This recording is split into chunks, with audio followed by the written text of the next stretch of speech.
Mga kaibigan, mga kapatid, ang mensahe ng ating bugtong na sugo, Ginoong Edmundo Makasaliglahi.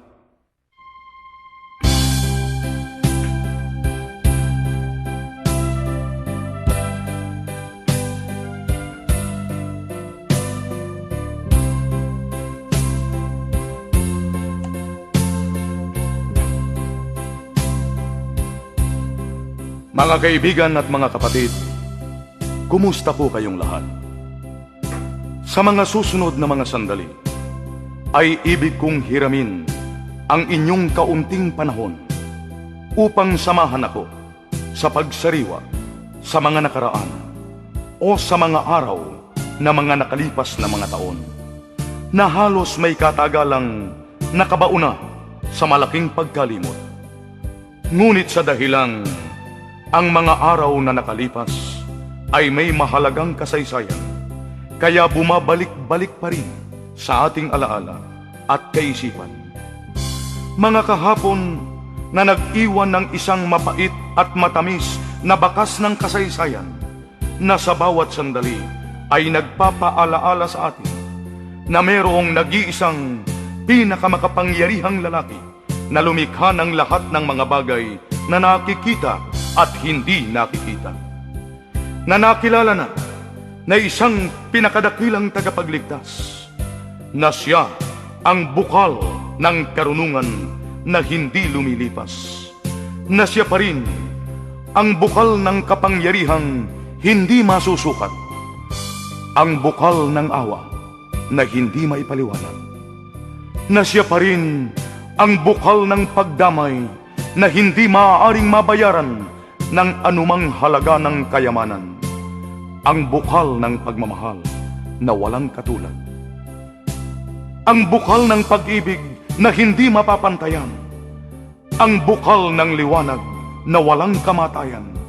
at ang may-ari ng lahat ng kayamanan na hindi maaaring bilangin ng karunungan ng tao sa mundong ibabaw.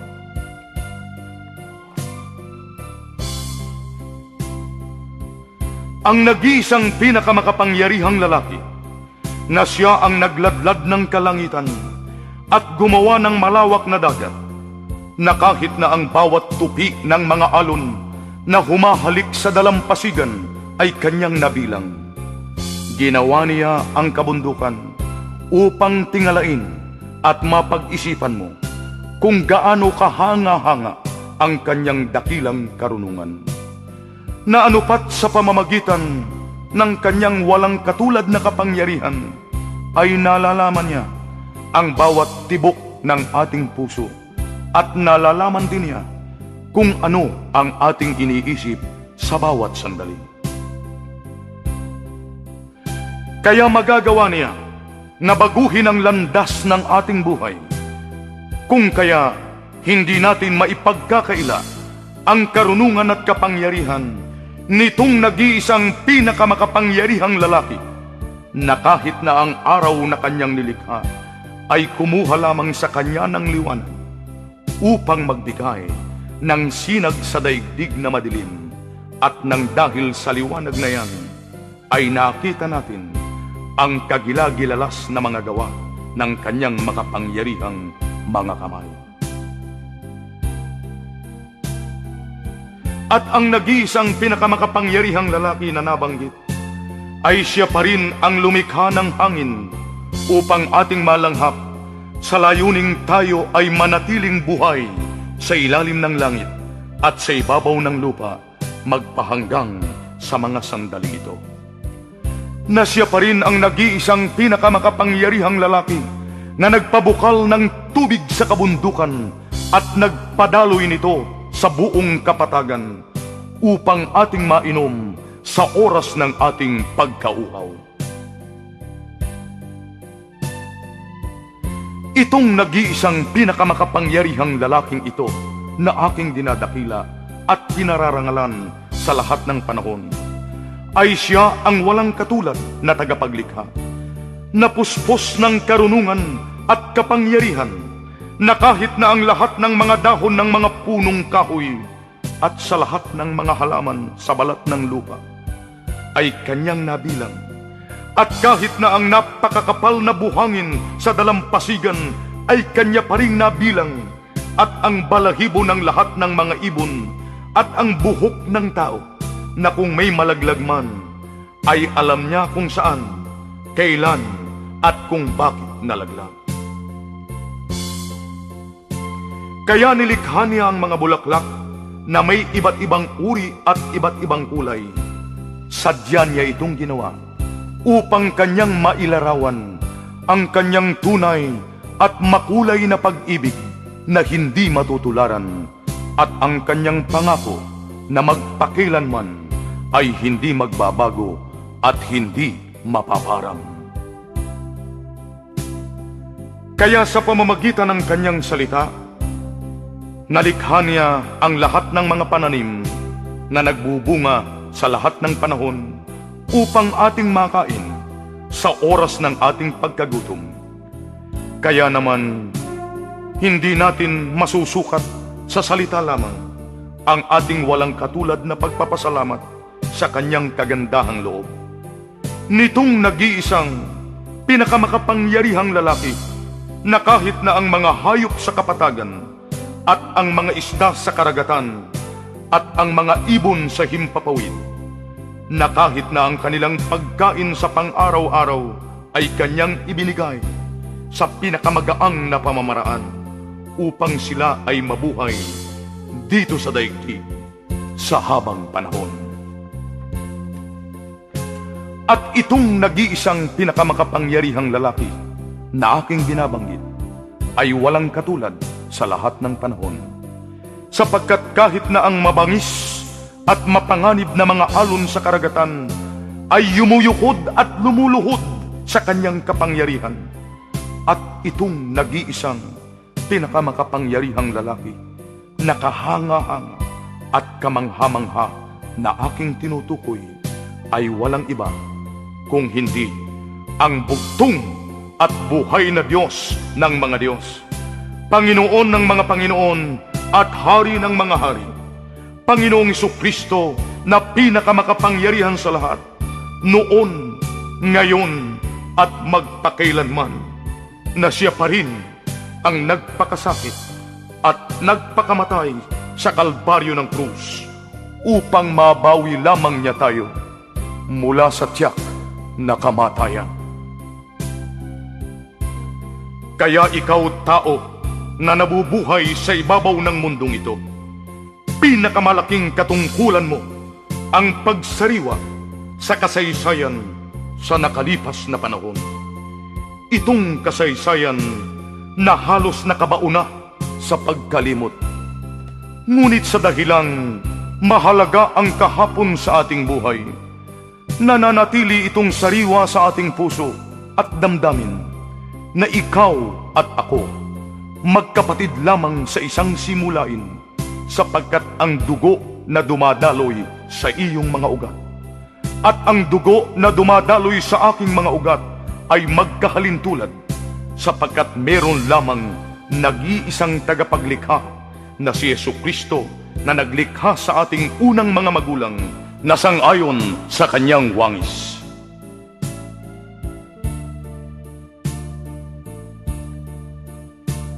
Kaya iyan ang dahilan kung bakit kaya niya tayong patawarin kahit anong bigat ng ating mga kasalanan, kung tayo lamang ay magbabalik sa kanyang paanan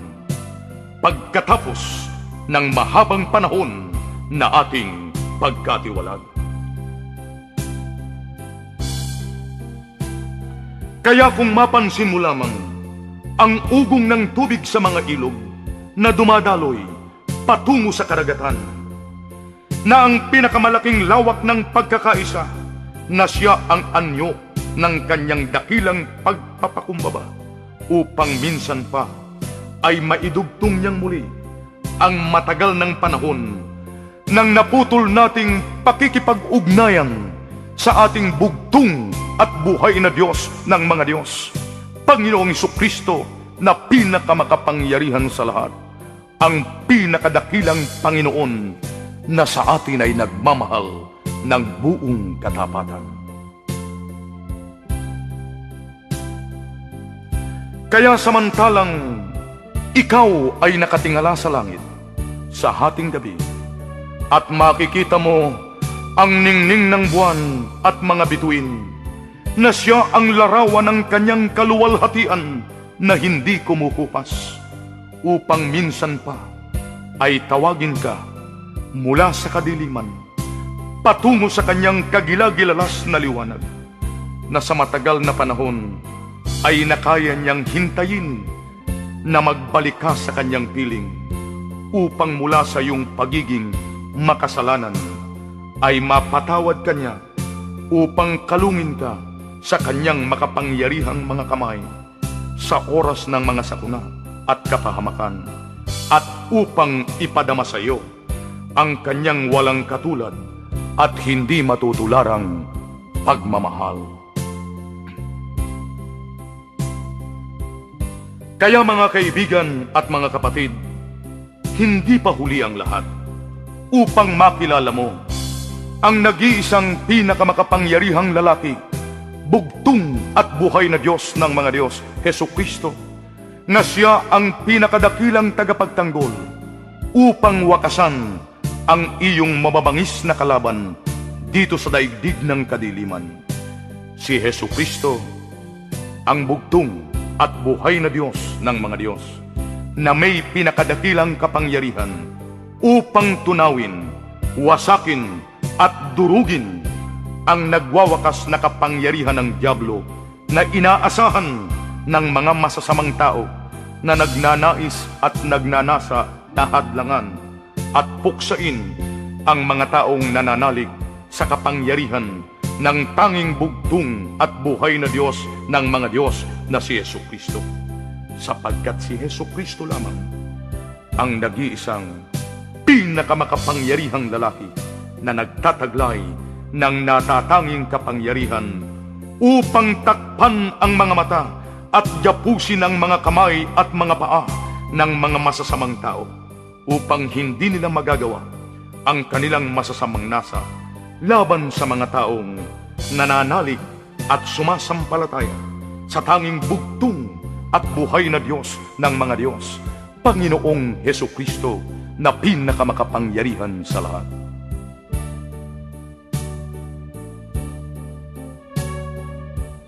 Kaya ito ang ating buhay na pag-asa, na kahit na sa kagipitan, karamdaman, kasawian, kalungkutan,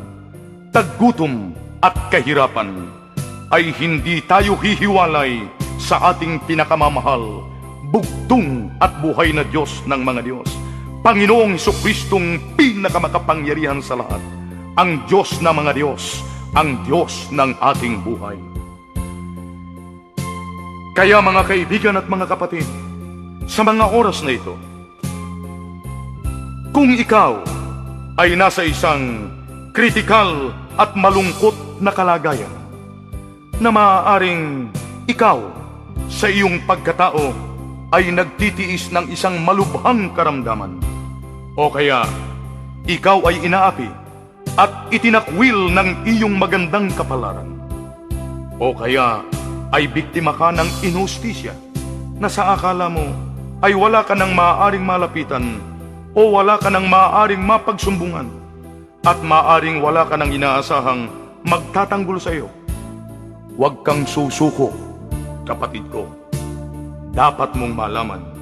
na sa kabila ng iyong kahirapan at pagdurusa ay meron pa ring nalalabing nag-iisang pinakamakapangyarihang lalaki na tumatawag sa iyo na nagsasabi, lumapit kayo sa akin, kayong mga nahihirapan, nabibigatan at mga napapagal sa inyong mga kasalanan, at bibigyan ko kayo ng kapahingahan ng inyong kaluluwa. Sapagkat ang sino mang lalapit sa akin, kailanman hindi ko siya itatakwil. Mga kaibigan at mga kapatid, ito ang pinakamagandang pangako ng ating bugtong at buhay na Diyos ng mga Diyos, Panginoong Jesucristong pinakamakapangyarihan sa lahat sa bawat isa sa atin. Alalahanin ninyo na maaaring itakwil ka ng iyong ama, na siya ang nagpuyat para sa iyo. Maaring itakwil ka rin ng iyong ina, na siya ang nagpasuso sa iyo sa hating gabi. Maaring itakwil ka ng iyong kapatid, na siya ang kasama mo sa hirap at ginhawa sa lahat ng panahon. At maaring itakwil ka ng iyong asawa, na siya ang inaasahan mong magmamahal sa iyo. Ngunit, ang nag-iisang pinakamakapangyarihang lalaki ay nangako sa iyo at sa akin.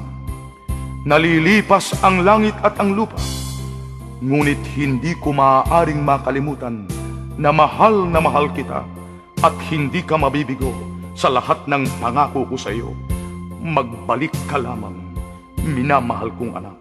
at hindi kita itatakwil. Kaya mga kaibigan at mga kapatid, kung mabasa ninyo o marinig ang mensaheng ito, ay umaasa ako na ang bugtong at buhay na Diyos ng mga Diyos, ang nag-iisang pinakamakapangyarihang lalaki na si Jesucristo, ay sumasa atin upang tayo'y kanyang pagpalain mula ngayon at sa habang panahon. Hanggang dito na po lamang, hanggang sa muli nating pagkikita, ang sa inyo'y laging nagmamahal, Father Layo. Maraming salamat po.